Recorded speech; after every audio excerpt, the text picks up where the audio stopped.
ভাবতেছি মুরগির মাংসটা আজকে আমি বারান্দা থেকে সুন্দর একটা ভিউ দেখা। আম্মুর বারান্দায় কিন্তু লিটারেলি ভাই, যারা এরকম গাছ টাছ পছন্দ করে তারা এরকম বারান্দায় সুন্দর করে সাজায় রাখে। বাট আমার একটাই কষ্ট, আমার রুমের বারান্দা নাই, তাই আম্মুর বাসায় এই বারান্দায় সুন্দর করে আমি এখানে ছবি তুলি, ভিডিও করি, তারপর এখানে প্রায় সময় এসে বসেও থাকি। ভাই কত সুন্দর লাগতেছে এখানে, যখন রাতে একা একা বসে থাকি, বাতাস আসে, তখন যে কি একটা শান্তি লাগে বলে বোঝানোর মতো না। গাছপালা আমার ভীষণ প্রিয়, আবার এই বারান্দার মধ্যে এরকমভাবে সাজিয়ে রাখতে কিন্তু গাছপালা অনেক বেশি সুন্দর লাগে। কিছুদিন আগে ছিল পুঁইশাক, পুঁইশাক এখনও আছে, এই যে পুঁইশাক গাছ দেখতে অন্যরকম একটা শান্তি লাগে। আসলে বুঝলাম না কেন আমার এত ভালো লাগে বারান্দার মধ্যে গাছপালা লাগানো, কিন্তু কষ্ট ওই যে একটাই, আমার রুমের বারান্দাই নাই। থাক, সমস্যা নাই, আম্মুর বারান্দা আছে, সেখানে গাছপালা লাগাবে আম্মু, বা মাঝে সাঝে আমিও লাগাবো, দেখতে ভালো লাগবে। এখানে হচ্ছে ফটোশুট, ভিডিও এগুলো করা যাবে। বারান্দা থেকে সুন্দর একটা ভিউ দেখা যায়, ঠান্ডা ঠান্ডা বাতাস আসতেছে, আর আমি এখানে বসে আছি সোফার মধ্যে সুন্দর করে, আর এই ভিউটা উপভোগ করতেছি।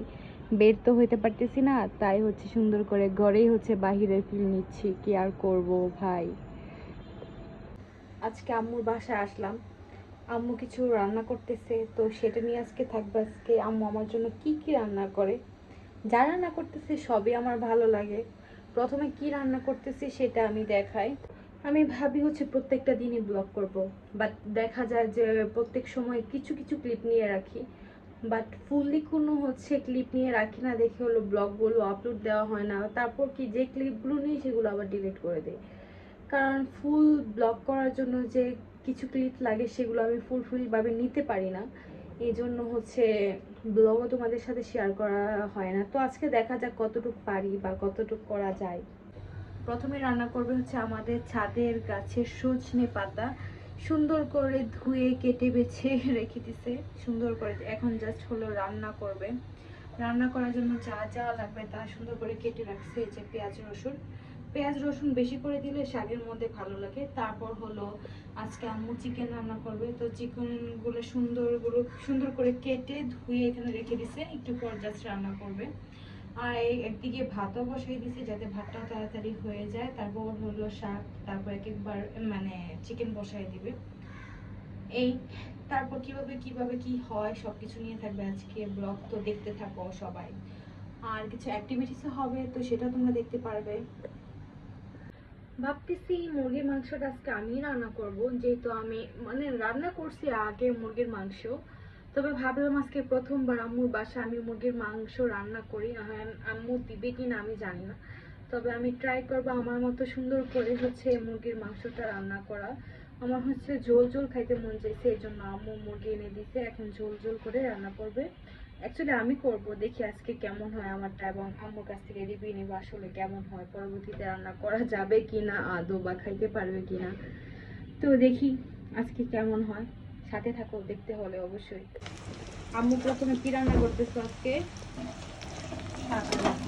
কি শাক এটা বলো তো? এটা হচ্ছে সজনে শাক। সজনা শাক। আমি তো চাইছিলাম আমি রান্না করবো, কেন আমার তো কি বিশ্বাস নাই। রান্না করো। তো তুমি তো হচ্ছে মুরগিতে সব কিছু মশলা দিয়ে দিচ্ছ, তাহলে তো আমি কি রান্না করবো? লাল শাকে বলে ভালো লাগে।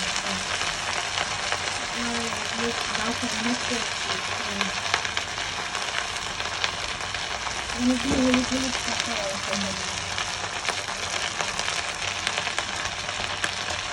সবজি শাক কিন্তু আমার বরাবরই অনেক বেশি ভালো লাগে, সব রকম শাক। আমার ভাই তো প্রতিদিন একটা না একটা শাক সে খাবে, তার শাক ছাড়া চলেই না। সে অন্তত নিজের জন্য হলেও একটা শাক কিনে নিয়ে আসবে প্রতিদিন। মানে শাক মানুষের এত পছন্দ হয় কিভাবে আমি জানি না, সে কিন্তু মাংস টাংস এত পছন্দ করে না, তার যদি শাক হয় প্রতিদিন একটা তার কিছুই লাগে না। এই জন্য আজকে হচ্ছে ছাদের শাক নিয়ে আসে। আম্মু আমাকে ট্রাস্ট করতেই পারলো না, কি করবো আর। আম্মুই রান্না বসাই দিতে, এখন জাস্ট আমি এখন নাড়া দিব। আম্মুই হচ্ছে মশলা টশলা সব দিয়ে হলো রান্না বসিয়ে দিচ্ছে, আর আমি শুধু এখানে নাড়াচাড়া দিতেছি, এমন ভাব ধরতেছি যেন আমি রান্না করতেছি। কপাল। ঠিক আছে, সমস্যা নাই, নেক্সট আরেকবার রান্না করবো, সমস্যা নাই। তো এখন একটু পানি দিতে হবে, কষানো হয়ে গেছে, এখন একটু পানি দিয়ে আর একটু কুক করলে কিন্তু তরকারিটা রেডি। আর শাক কিন্তু অলরেডি হয়ে গেছে। একটু ঝোল ঝোল রান্না করবো দেখে একটু বেশি ঝোল দিয়ে দিলাম, আবার বেশি হইলো নাকি বুঝতেছি না। আমার মনে হয় পারফেক্টই আছে, যতটুকু ঝোল দিচ্ছে আর তো জালে জালে কমে যাবে না। ঠিক আছে, এখন হলো ঢাকনা দিয়ে দেই, হইতে থাকুক কুক। আম্মুর সবগুলোই রান্না এত মজা ছিল যে সেদিন খাওয়ার সময় আর ক্লিপসই নিতে ভুলে গেছি। এত মজা হয়েছিল যে খেতে খেতে একবারে ক্লিপসের কথা একদম মাথা থেকে চলে গেছিল। যাই হোক, দেখা হবে আরেকটি ব্লগে। নেক্সট টাইম হলো ফুললি ব্লগ করার ট্রাই করব। আজকে এই পর্যন্ত, tata, bye bye, see you. কেটে রেখে দিচ্ছি।